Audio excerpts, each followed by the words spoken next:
Okay, so tiri panapa tine vanonzi veAndy Bales vanotengesa mabhero, vanohodhesa mabhero.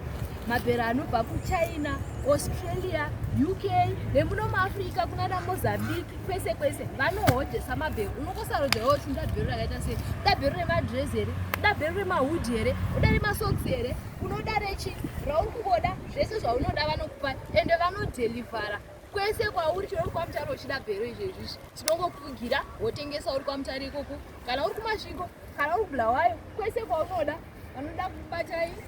Vanotibata pa0712 0712 724 724 123 123. mabhero pane zvimwe zvawedzera izvi baba.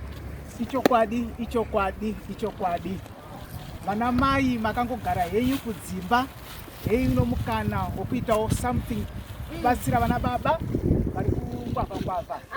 Vana mai hanzi ndakaita teaching basa hakuna, ndakungogara ndakamirira kuwana basa.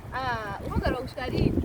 Basa romukadzi rechirume ndokuti changamu handiti hodha mabhero uchitengesa zvikuita vamwe vakadzi, zvikuita vamwe varume uchiwana mari. Saka unokosarudzaiwo kuti unoda bhero rechii? Uri kuda bhero rebhutsi here? Uri kuda bhero remakepi here? Uri kuda bhero rematrauzi?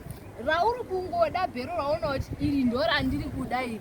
Tese tinotengesa, tinohodhesa nemutengo wakaderera ende tinouya nawo kwese kwese kwamuri. Mozva chakanakira hembe yombero chandinoidira, ngona topu yangu iyi hautombowani topu yakadai paunofamba, but ibhero iri. Bhero unenge une hembe yako uri hwani ende rine quality, rine hembe dzakasimba, rine hembe dzakanaka. Hamumbowani zvazoti ukatenga katopu unowana mamuri 10 mutauna, bhero uri hwani handiti?